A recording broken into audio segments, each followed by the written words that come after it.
topic is the concept of halal and haram in Islam. Its material will deliver by Dr. Arwani Syarizi, member of Fatwa Commission of Indonesian Ulama Council, and also chairman of As-Salafi Islamic Boarding School in Cirebon City, West Java, Indonesia. So the background of Dr. Arwani is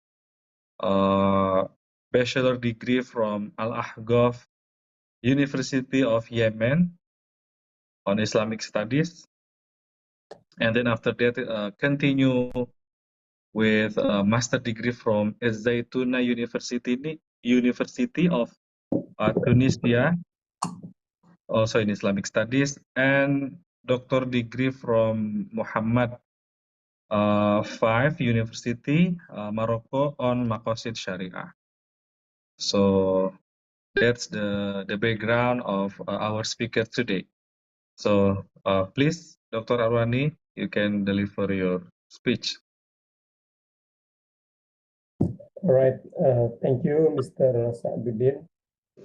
Assalamualaikum warahmatullahi wabarakatuh. Waalaikumsalam warahmatullahi wabarakatuh. Syukran lillah, salatan wa salaman ala rasulillah, Sayyidina Muhammadin ibn Abdullah, wa ala alihi wa ashabihi wa mawalah. Rabbi syrah li sadri wa yassir li amri, wahlul 'uqdatam min lisani yafqahu qawli, amma ba'd. Honorable all the participants, Alhamdulillah, right now we are in this session and we will discuss about three topics at three sessions, of course. And this session, I will explain about the concept of halal haram in Islam. Exactly, it is about fiqh, and I'm sure that all of the participants will understand about fiqh in different scholars such as Hanafiyah and Malikiyah and Syafi'iyah and Hanabilah and the other four scholars. All right, and we are focused. We are focused discussing about fiqh that relate with food and beverage and medicine that we need to understand because about halal certification. So as the introduction, Muslims are obligated to carry out religious teachings, including consuming halal food and wearing holy things. The halal certification of food, beverage, medicine, cosmetic and services product, which is intensively carried out by the halal certification body in cooperation with related parties around the Islamic world, is very important for Muslim society. Such as in Indonesia, Alhamdulillah, here the government very good in this program, I mean in halal certification. And when we are talking about halal and haram, so we also good to relate this topic with Maqasid Sharia, or basic principle of Islamic jurisprudence. So we have to do the Maqasid Sharia as our barometer in several activities and several opinions. So about halal and haram also, there is a close relation with this maqasid syariah. And the ulama explain that maqasid syariah consists of five things. The first is hifdzuddin, protecting the religion. The second is hifdzun nafas, protecting the soul. The third is hifdzul aql, protecting the mind. The fourth is hifdzul mal, protecting the wealth. And the fifth, hifdzun nasab, or protecting the kinship. So 5 of maqasid syariah are basic basic principle of Islamic jurisprudence. We have to understand, also applicate in our daily activities, especially that has relation with halal and haram. So about hifdzuddin, we pay attention to halal and haram regarding food, drinks, medicine, cosmetic and services product, an attitude of maintaining the religious teachings that we have always believed in, because the obligation of all Muslims to applicate Islamic teaching.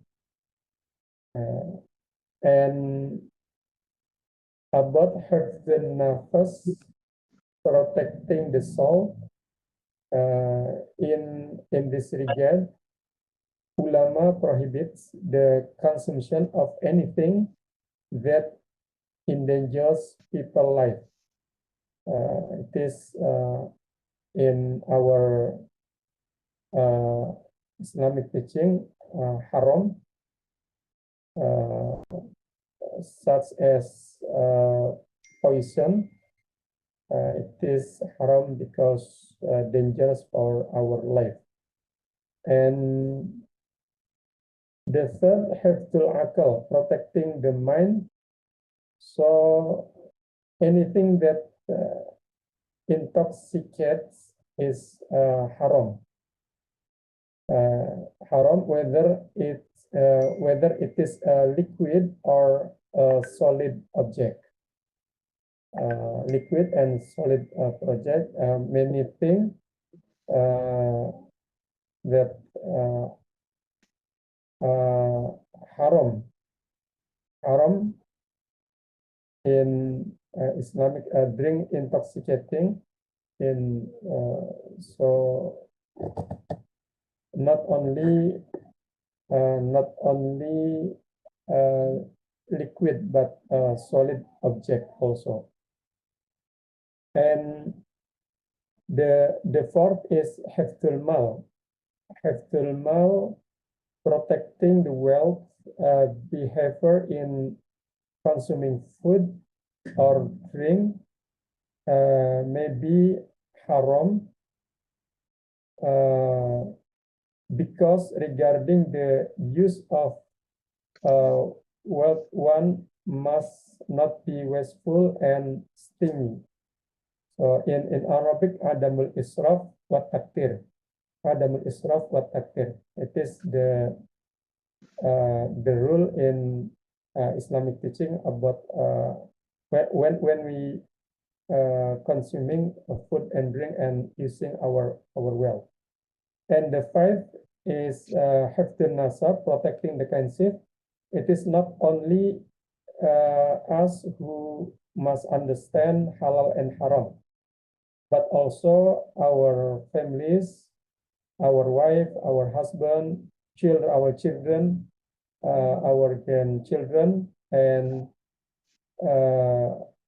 good character also is influenced by the halal food consumed. So we have to to understand and applicate halal haram and also our family.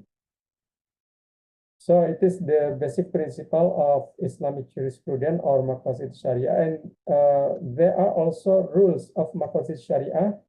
I put here three of rules of Maqasid Sharia. The first, all provision of Islamic Sharia have Maqasid or purpose, such many of thing in our Islamic teaching, like zakat and salat, prayer, and hajj,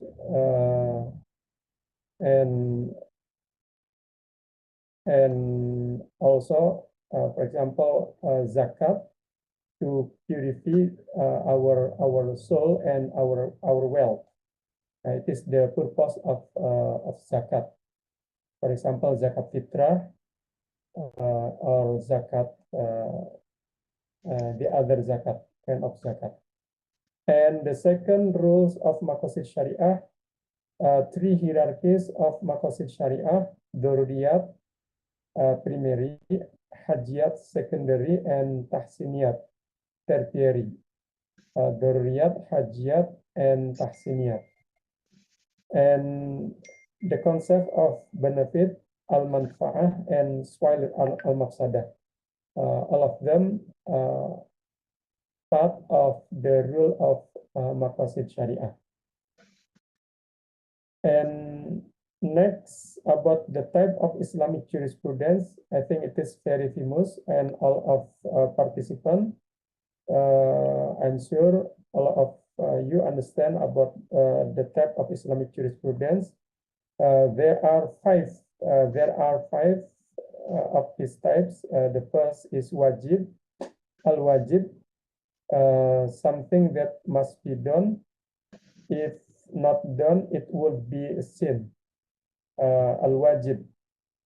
For example, Ramadan fasting. Inshallah, after several days, all of us in Ramadan at this year, and Ramadan fasting, holding back hunger and thirst at certain times. And the second, al-mandub, or as-sunnah, or al-mustahab. Al-mandub or as-sunnah or al-mustahab. Something that should be done. If not done, it is not a sin. The example of sunnah or al-mandub, eating sweet food when starting to break the fasting.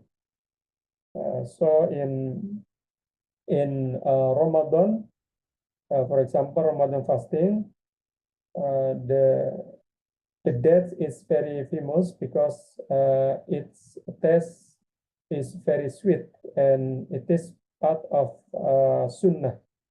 When we start break the fasting with dates, for example, and the other that its taste is sweet. And the third is haram. Haram, something that must be abandoned. If done, it will be a sin. For example, the haram, eating unclean thing such as carcasses and blood. Carcasses and blood are haram in Islamic teaching perspective.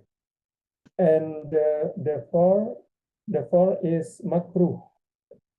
Makruh, something that should be abandoned. If done, it is not a sin. The example of makruh, eating food that smells strong. Smells strong when gathering with many people. So we want to pray in the mosque, or we attend the ceremonial or the meeting with the other people. So before going to that places, to that event, so don't eat food that smells strong. It is makruh. But if one of people do that, it is not it is not a sin, because just makruh, not haram. And the fifth is mubah.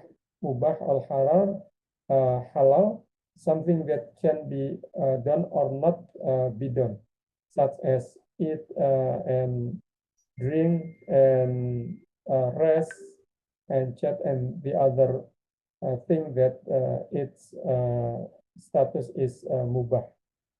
So that is the 5 type of Islamic jurisprudence. And about halal haram, so it is part of Sharia law, halal permitted and haram prohibited, protecting our bodies from consuming haram.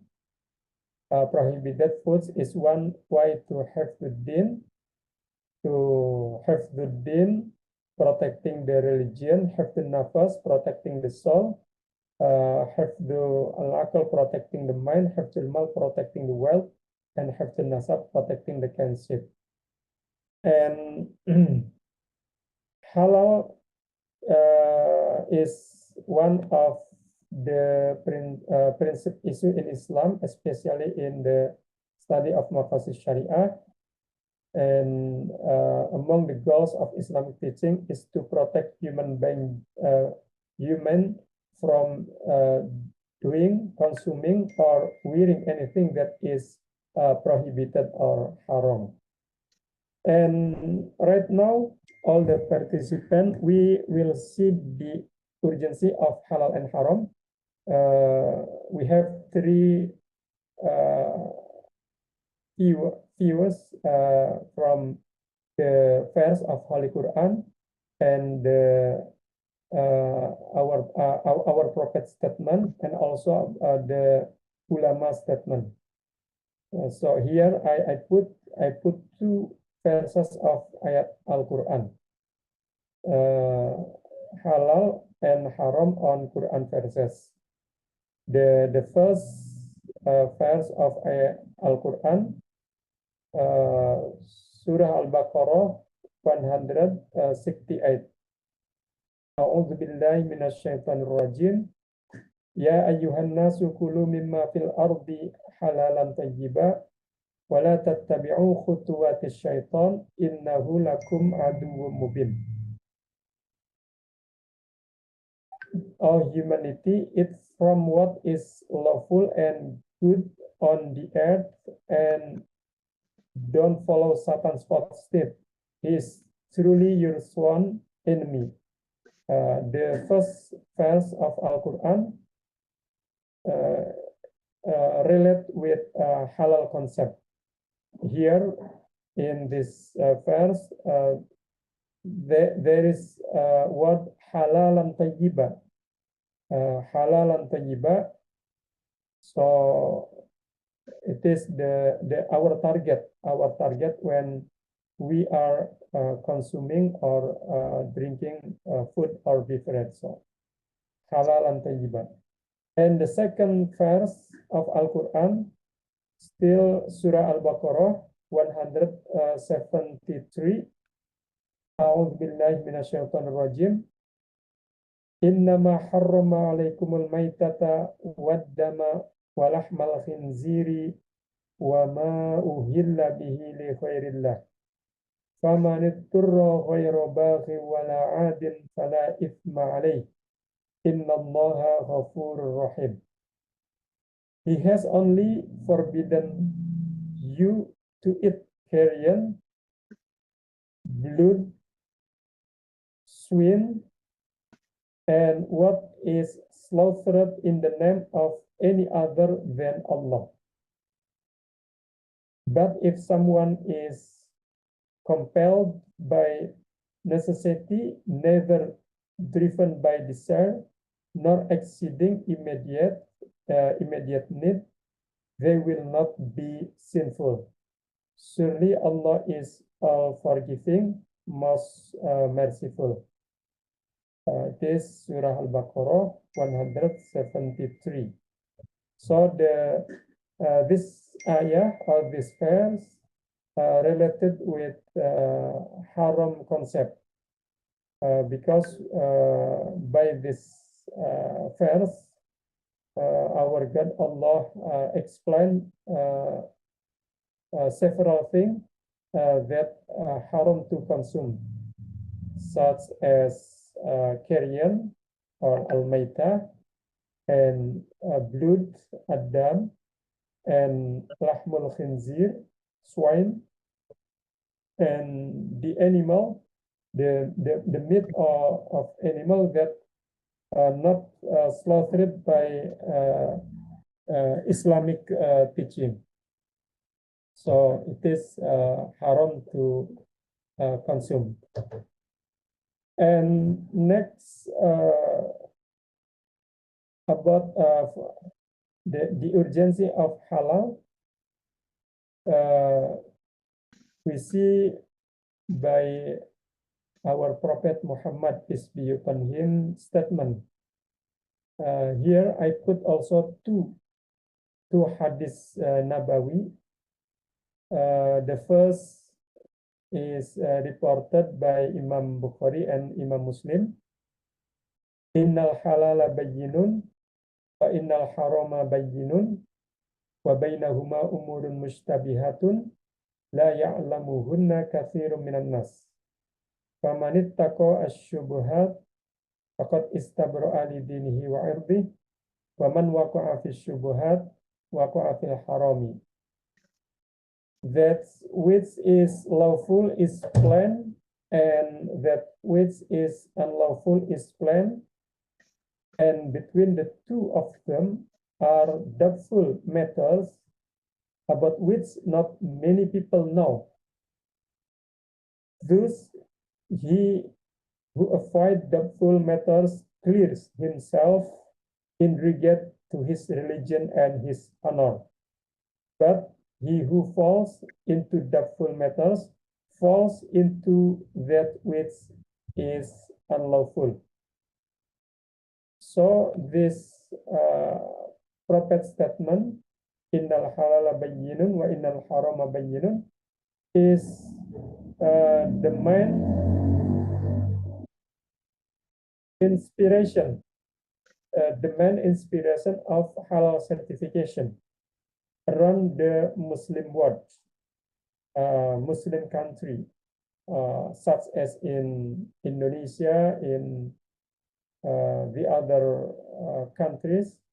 So recently we find many of the government do halal certification for food and beverage and cosmetic and medicine and services product.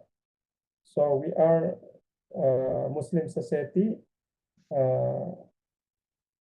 in good condition when we find the halal certification in cover of the product in our society.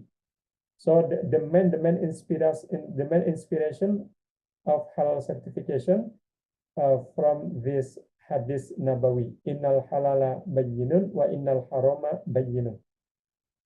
And the second, our Prophet statement that explain about halal and haram here, inna Allah ta'ala farada fara'idha fala tubayyi'uha wa hadda hududa fala ta'taduha wa harrama asya'a fala tantahikuha wa sakata an asya'a rahmatan lakum ghairu nisyanin fala tabhatu anha.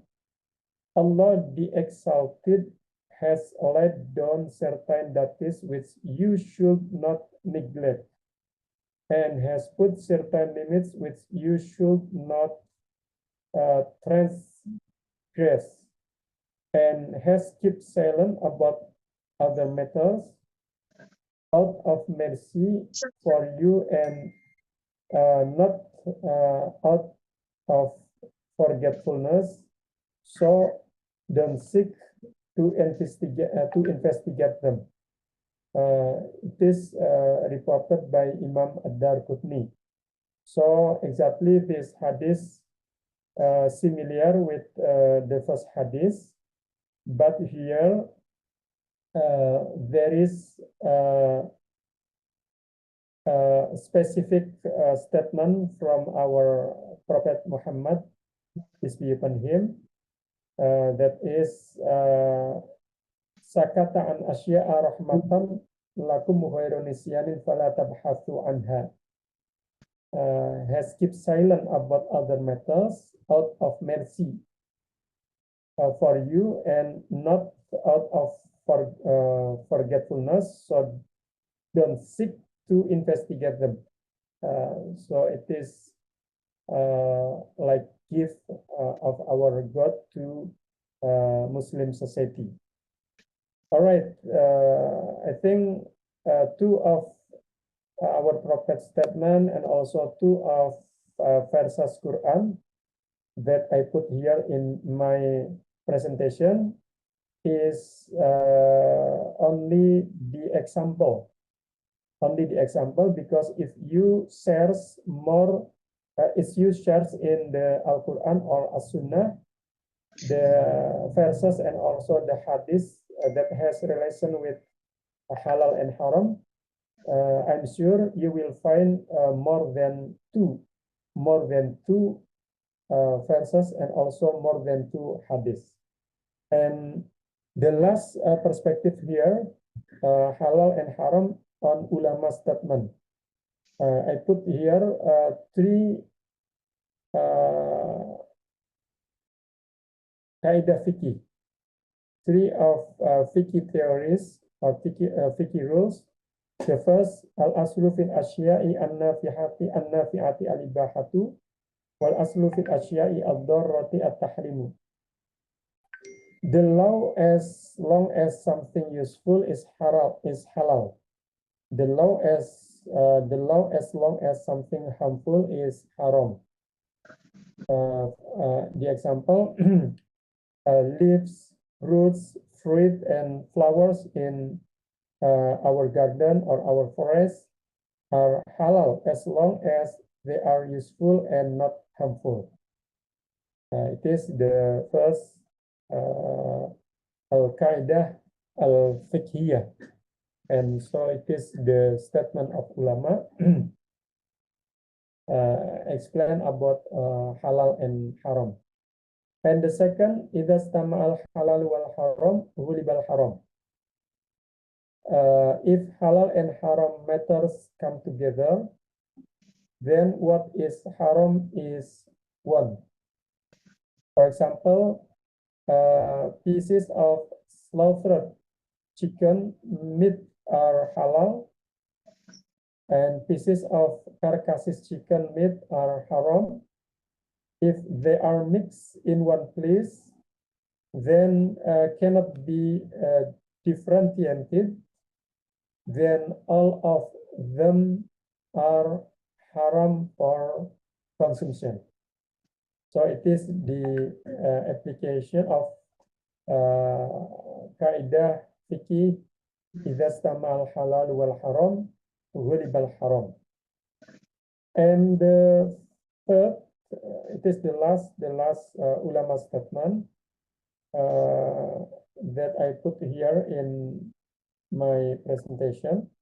Ad-daruratu tubihul mahdhurat.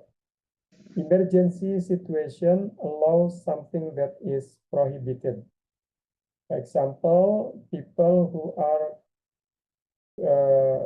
choking and cannot breathe must be saved as soon as possible by drinking water, even if it is unclean water, which is haram to drink, because it is in emergency condition or emergency situation.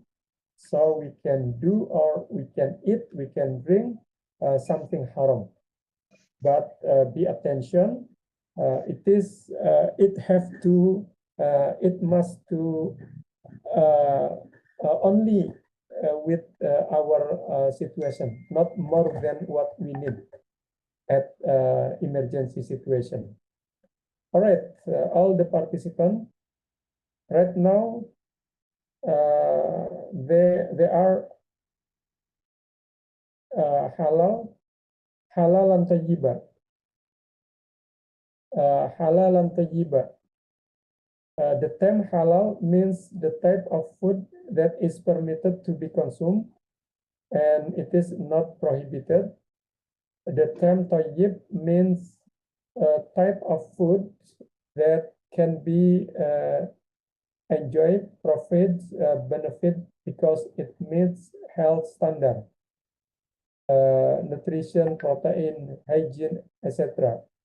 It's not harmful to physical and psychological health and is obtained in a halal way. There is also other verse of Quran about terminology of halal and tayyiba. Exactly Surah Al-Ma'idah 88. A'udzu billahi minasyaitonir rajim. Wa kulu mimma razaqakumullahu halalan tayyiba. Wattaqullaha alladzi antum bihi mu'minun. Eat of the good lawful things provided to you by Allah, and be mindful of Allah in whom you believe.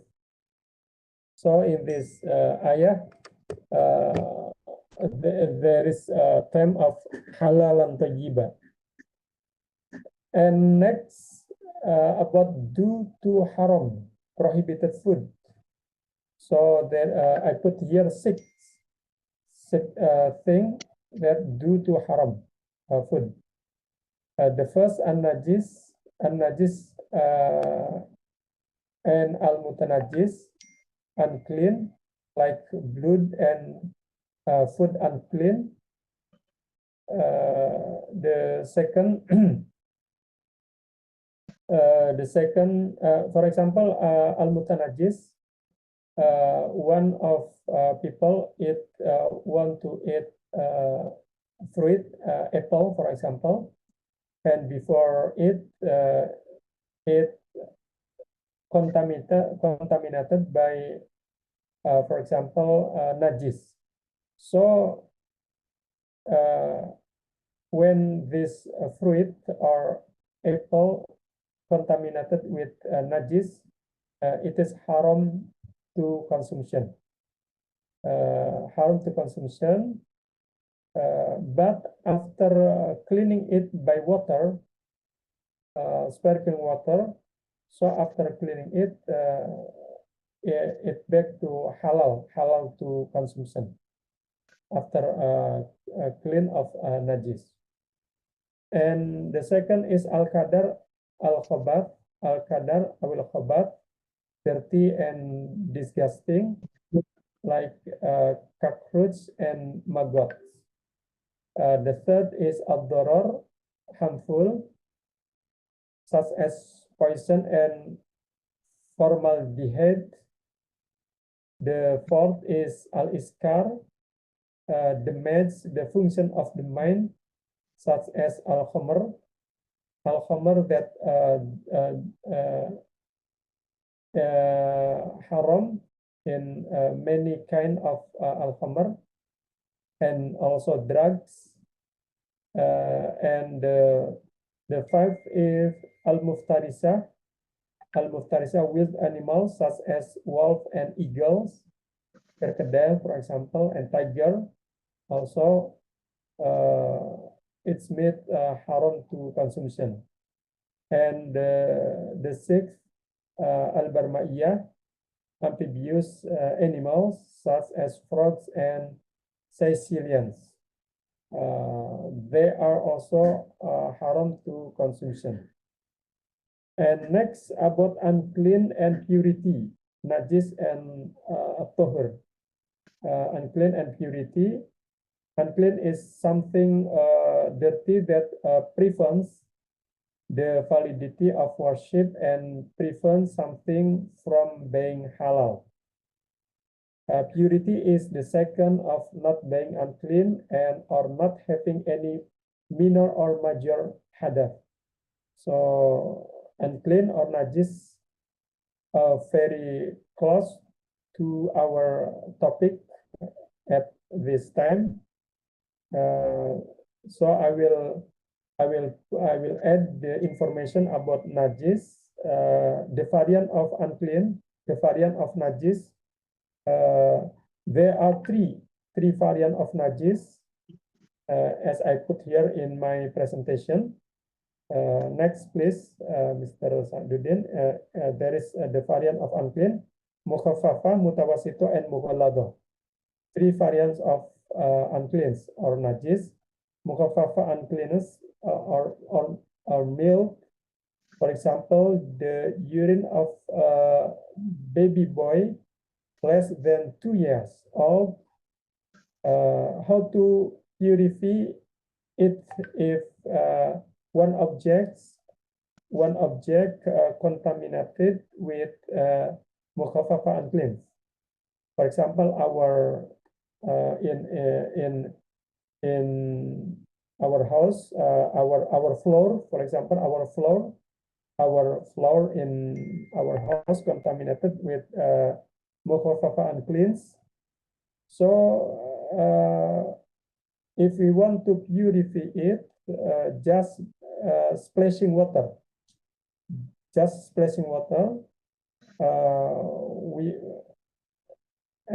We don't need to pouring water, but only splashing water for mukhaffafa unclean.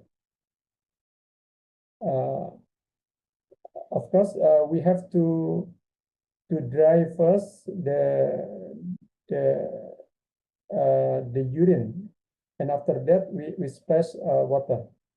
And the second najis is mutawasitoh or moderate. For example, animal feces, human blood, and carcasses. And how to purify it? If one object, for example, our clothes, our shoes, contamination of this kind of najis, I mean mutawasito. So by purifying water until the smell, color, and taste disappear, it is the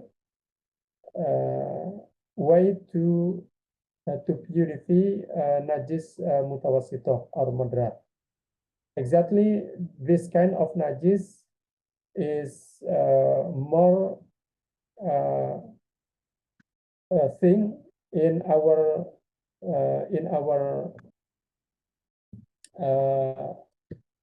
how to say in English, in our environment, in our environment. For example, in our home, in our office, in our kitchen, in our places, the mass najis is mutawasito, the moderate. And the third kind of najis is mughalladha, heavily. For example, things that come from dogs and pigs, saliva, feces, blood, meat, etc. The way to purify the mughalladha najis, sprinkling water 7 times, one of which is mixed with dust or similar. It is the important thing for purify mughalladha or heavily najis, 7 times sprinkling water, one of them mixed with dust. All right. Next, after we explain about the variant of najis, there is one kind of najis. It's named ma'fu anhu, forgivable unclean. It is different from three cans of najis before, mukhaffafa, mutawasito, and mukhalladha, it is forgivable unclean. A part of the three najis mentioned above, there is also najis ma'fun anhu, forgivable unclean. If we are exposed to najis ma'fun anhu, we don't need to purify it. So because it is ma'fun anhu or forgivable. The example of kind of najis, animal carcasses that are not bleeding, blood or pus of in our skin, and exposed to smoke from burning pork or dog meat. So it is part of the example of forgivable unclean or najis. So we don't need to to purify it. And next, about the relation between unclean, purity, and halal and haram. As I told you before, that unclean and purity has a close relation with halal and haram. Here I put three examples of the relation, both of them. The first, something that is halal, permitted to consume, can be haram, prohibited, if it is contaminated with najis or unclean. For example, food or drink contaminated with animal waste. The second, something that is purity is not automatically halal for consumption. For example, drugs, marijuana leaves, etc. Pure but haram to consume. And halal haram is synonym with consumption, such as food halal, drink halal, medicine halal. Pure and unclean is synonym with use. For example,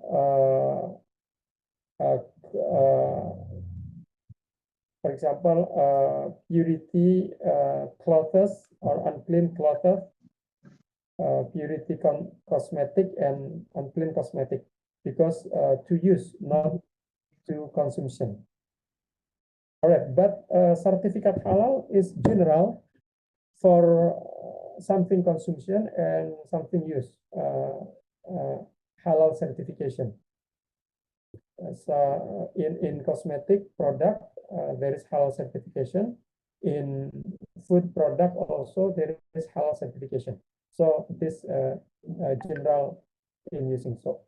And next, I think the epilogue of this presentation, the Quranic verses and prophetic hadith, we know that Allah Almighty commands His servants to eat lawful food and do good deeds. This indicates that what is lawful is night to good deeds. Through this short presentation, we can understand the urgency of halal and haram regarding food, drink, medicine, and cosmetic and services product. All right, all the participants, it is my presentation, and we have a lot of time. We can use it for discussion about this topic. And time right now, I will give back to Mr. Sa'duddin as the moderator of this session. Okay. Okay, Mr. Sa'duddin. Okay, thank you very much, Dr. Arwani Syahrozi.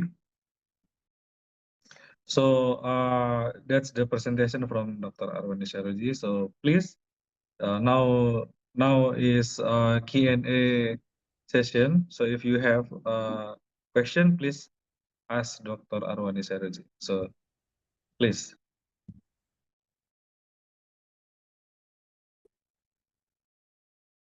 Maybe I have a question okay, for please. Mr. Arwani. Thank you for the presentation. In the beginning, you mentioned that the meat is need to be slaughtered by a Muslim, but I also learned and heard that the slaughterer can be a non-Muslim as long as they are the believer of Abrahamic religion, like Christian or Jews, as long as they mention like Allah name. Can you clarify that matter? How about like in Indonesia? Thank you. Right. Okay, thank you, Ms. Dita. Okay, Yes, Dr. Mr. Yeah. Sadudin, I have Okay. no Gini. understand well. Can you translate? Oke. Jadi kalau yang Saya menyembelihnya, bahasa Indonesia, Pak. oh oke, silakan. Oh, okay. Jadi Oke. saya pernah belajar juga dari saya pernah belajar juga dan pernah dengar bahwa katanya untuk memotong hewan ya memotong hewan itu boleh orang non Muslim seperti Kristen atau Katolik atau Yahudi asalkan mereka adalah ahli kitab. Jadi untuk Alright, yes. negara-negara yang Okay, I will respond yeah. your question, Ms. Dita. Yeah. Thank you, Okay. Ms. Dita. Okay. Thank you. The first question from Ms. Dita about slaughtering the animal that we want to eat its meat.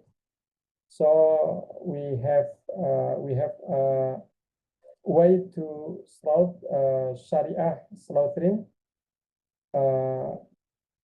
In general fiqh, I mean in different scholars such as Hanafiya, Malikiyah, Syafi'iyah, and Hanabila. Yes, the Ahli Kitab, Jewish, Christian,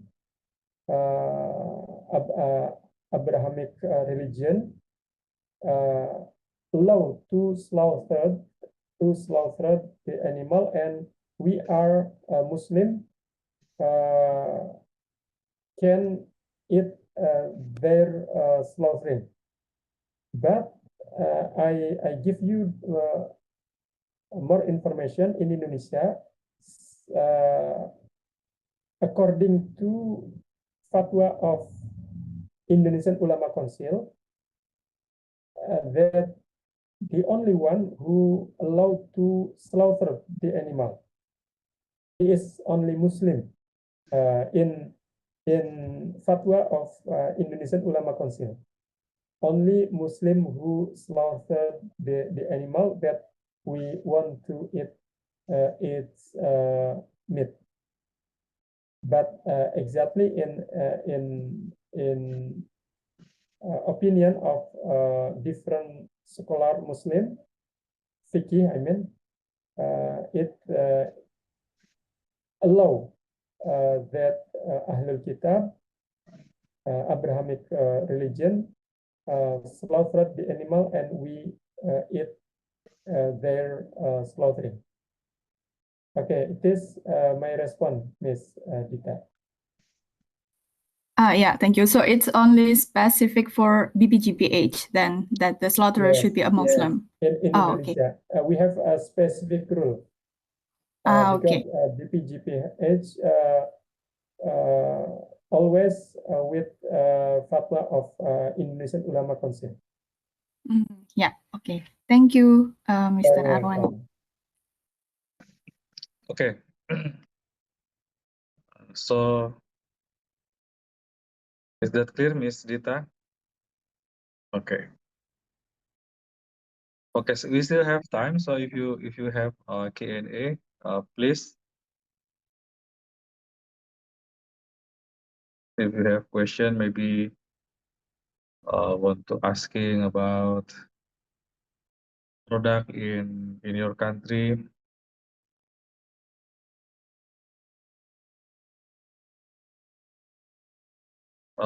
Maybe Dr. Arwani can also explain about the example of kopi luwak. All right. Yeah. So all of the participants, I have an example of fiqh that I need to explain at this session because we have time. The first is about what how to say in English, the animal skin, for example, cow skin or Leather. goat skin, yes, leather. Okay. Leather. I'm sorry, leather. Yes, cow leather, goat leather. Also, we can use it as the cloth or accessories, and at the same time also we can use, for example, animal that its meat haram to consume. For example, a tiger or a crocodile and snake, and also wolf. We can use their leather, although their meat is haram to consume. But we have a way to clean that leather. In fiqh, it's called ad-dabhu. Ad-dabhu, processing clean of leather of cow, leather of goat, leather of camel, leather of wolf or snake or crocodile or tiger. Halal and haram to consume, but the leather we can use it for accessories or for cloth or for anything. For example, prayer mat, we can use as prayer mat also. But firstly, we have to do ad-dabhu, specific cleaning with something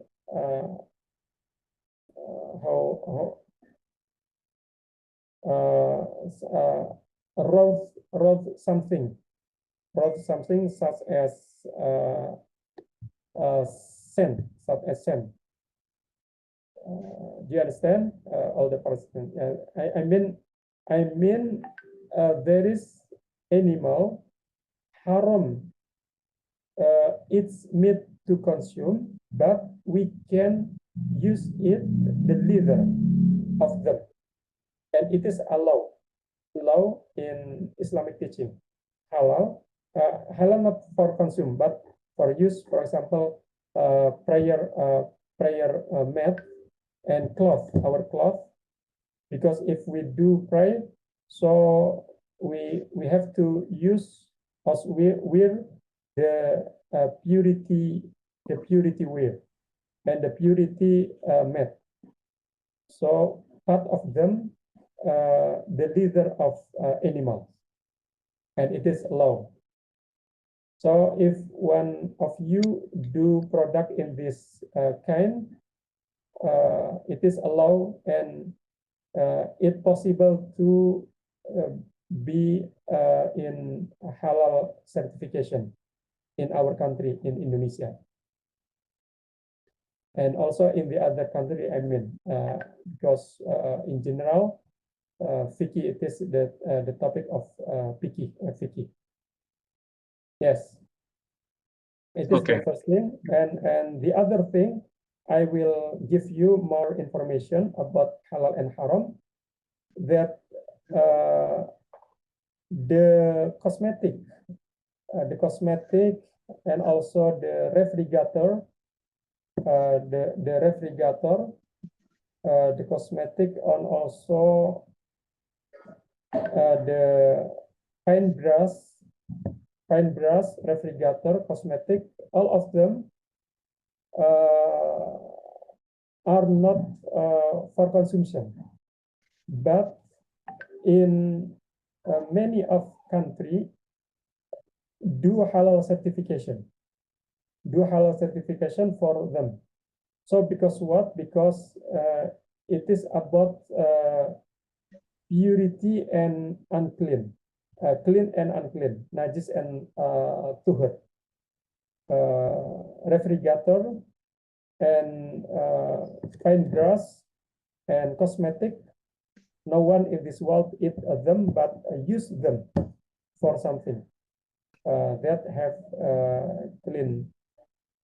Okay, I think it is what I want to say in this moment, Mr. Sa'duddin. Okay, thank you very much, Mr. Arwani. So we still have time actually. We have 30 minutes. If you still have questions, so please.